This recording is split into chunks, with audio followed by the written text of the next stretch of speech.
Medical കോളേജിലെ ഉപകരണക്ഷാമം doctor Haris Chirakkal അധികൃതരെ അറിയിച്ചില്ലെന്ന വിദഗ്ധ സമിതി വാദം പൊളിഞ്ഞു.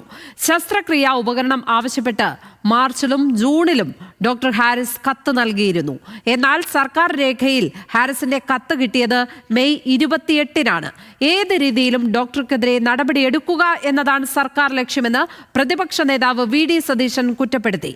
വിശദീകരണം തേടിയത് സ്വാഭാവിക നടപടിയെന്ന് ആരോഗ്യമന്ത്രി വീണ ജോർജ്.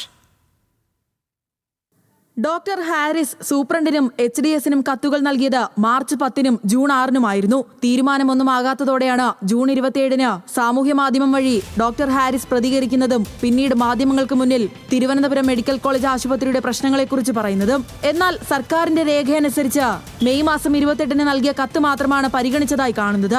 അപേക്ഷ കിട്ടി ഉടൻ തന്നെ നടപടികൾ തുടങ്ങി. പിറ്റേ മാസം ഉപകരണങ്ങൾ വാങ്ങാൻ ഓർഡർ നൽകി. ജൂൺ 28-ന് സപ്ലൈ ഓർഡർ നൽകിയെന്ന് സർക്കാർ രേഖയിൽ പറയുന്നു.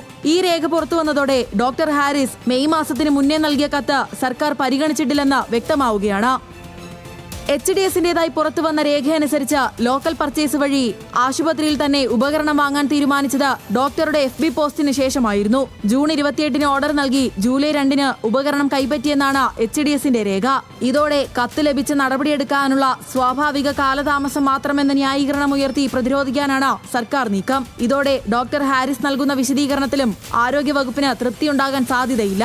തെളിവുകളുടെ അടിസ്ഥാനത്തിൽ ഡോക്ടർ ഹാരിസ് നൽകിയ മറുപടി വിദഗ്ധ സമിതി പോലും അംഗീകരിക്കാത്ത സാഹചര്യത്തിൽ വിശദീകരണ മറുപടിയിൽ ആരോഗ്യവകുപ്പ് സെക്രട്ടറിയുടെ നിലപാട് നിർണായകമാകും. ഉപകരണക്ഷാമം ചൂണ്ടിക്കാണിച്ച വിഷയത്തിൽ സർക്കാർ കാരണം കാണിക്കൽ നോട്ടീസിന് മറുപടി നൽകുന്നതിനു മുന്നേ മാധ്യമങ്ങളെ കണ്ടപ്പോഴാണ് ഡോക്ടർ ഹാരിസ് ചിറക്കൽ വികാരാധീനനായത്. തനിക്കെതിരെ നടക്കുന്ന ഗൂഢാലോചനയാണെന്നും പിന്നിൽ ആരാണെന്ന് വഴിയെ അറിയുമെന്നും ഹാരിസ്. വിദഗ്ധ സമിതി എന്താണ് റിപ്പോർട്ട് കൊടുത്തിരിക്കുന്നതെന്ന് എനിക്കറിയത്തില്ല. ആ റിപ്പോർട്ടിന്റെ കോപ്പി എനിക്ക് കിട്ടിയിട്ടില്ല. അത് നിങ്ങൾക്ക് അന്വേഷിച്ച് കണ്ടുപിടിക്കാവുന്നതാണ്. എനിക്ക് അതിന്റെ കോപ്പി അതിന്റെ ഈ വിശദീകരണ കത്തിനകത്ത് അവർ തന്നിട്ടില്ല. ഡോക്ടർക്കെതിരെയുള്ള കാരണം കാണിക്കൽ നോട്ടീസ് സ്വാഭാവിക നടപടിയെന്നാണ് മന്ത്രിയുടെ വിശദീകരണം. സർക്കാർ ഉദ്യോഗസ്ഥരുടെ പെരുമാറ്റ ചട്ട 1960-ന്റെ ലംഘനം ഉണ്ടായി എന്നുള്ള സമിതിയുടെ കണ്ടെത്തലിന്റെ അടിസ്ഥാനത്തിലുള്ള സ്വാഭാവികമായിട്ടുള്ള ഡിപ്പാർട്ട്മെന്റ് തലത്തിലുള്ള ഒരു നടപടിക്രമം മാത്രമാണത്. കാരണം കാണിക്കൽ നോട്ടീസിന് പിന്നാലെ ഡോക്ടർ ഹാരിസിനെ വെട്ടിലാക്കുന്ന ഗുരുതര ആരോപണവും മന്ത്രി ഉന്നയിച്ചു. ഹാരിസിന്റെ ചുമതലയുണ്ടായിരുന്ന യൂറോളജി ഡിപ്പാർട്ട്മെന്റിൽ നിന്നും ശസ്ത്രക്രിയ ഉപകരണങ്ങൾ കാണാതെ പോയെന്ന് മന്ത്രി. ഉപസമിതി നടത്തിയ അന്വേഷണത്തിലാണ് ഇത് കണ്ടെത്തിയതെന്നും വകുപ്പ് തല അന്വേഷണത്തിൽ കണ്ടെത്താനായില്ലെങ്കിൽ പോലീസ് അന്വേഷിക്കുമെന്നും മന്ത്രി. MP-യുടെ ഫണ്ടിൽ നിന്ന് വാങ്ങിച്ച ഒരു ഉപകരണത്തിന്റെ ഒരു ഭാഗം കാണുന്നില്ല എന്നുള്ളത് ഈ അന്വേഷണ സമിതി കണ്ടെത്തി. അപ്പോൾ അതിനു മുൻപ് ഇത് റിപ്പോർട്ട് ചെയ്യപ്പെട്ടിരുന്നില്ല. അപ്പോൾ ഈ അന്വേഷണ സമിതിയുടെ റിപ്പോർട്ടിൽ ഇതുണ്ട്, ഇത് കാണുന്നില്ല എന്നുള്ളത്. അപ്പോൾ അതൊരു പക്ഷേ നമ്മുടെ ഒരു അന്വേഷണത്തിൽ മാത്രം നിൽക്കുന്നതല്ല. അപ്പോൾ ഈ വിദഗ്ധ സമിതി മറ്റൊരു അന്വേഷണം കൂടി അതിൽ സജസ്റ്റ് ചെയ്തു. അപ്പോൾ അതിൻ്റെ ഒരു ഡിപ്പാർട്ട്മെൻറ്റ് തല അന്വേഷണം കൂടി നടത്തിയിട്ട് അതിൻ്റെ എന്താണ് അതിൽ റിപ്പോർട്ടെന്ന് നോക്കിയിട്ട് അതിൻ്റെ ഫർദർ ആയിട്ടുള്ള നടപടികൾ സ്വീകരിക്കും. ആരോഗ്യവകുപ്പിലെ കെടുകാര്യസ്ഥത വിളിച്ചു പറഞ്ഞ ഡോക്ടറെ വേട്ടയാടാനാണ് സർക്കാർ തീരുമാനമെങ്കിൽ പ്രതിപക്ഷം ശക്തമായ പ്രതിഷേധത്തിന് നേതൃത്വം നൽകുമെന്ന് വി ഡി സതീശൻ.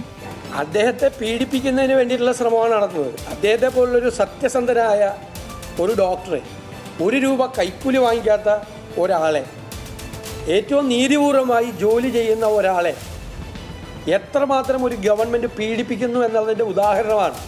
ഒരു സത്യം തുറന്നു പറഞ്ഞതിൻ്റെ പേരിൽ ഒരു ഡോക്ടർ ക്രൂശിക്കപ്പെടുന്ന പരിതാപകരമായ ഒരവസ്ഥയാണ്. അതിനെതിരായി പ്രതിപക്ഷം അതിശക്തിയായി പ്രതികരിക്കും.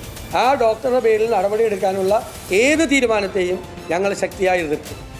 പറഞ്ഞു തീർത്തിട്ടില്ലെന്ന് പറഞ്ഞാണ് ഡോക്ടർ ഹാരിസ് പോയത്. കാരണം കാണിക്കലിന് മറുപടി നൽകാൻ ഒരാഴ്ച സമയമുണ്ട്. അതിന് വിശദമായി തന്നെ മറുപടി നൽകുമെന്നും ഡോക്ടർ ഹാരിസ് പ്രതികരിച്ചു. പക്ഷേ അപ്പോഴും പുതിയ ആരോപണവും തുടർ നടപടികളും ബാക്കിയാണ്. സിസ്റ്റം തകരാർ പരിഹരിക്കാൻ ഇത്രയധികം സമയമോ ആരോഗ്യമന്ത്രി?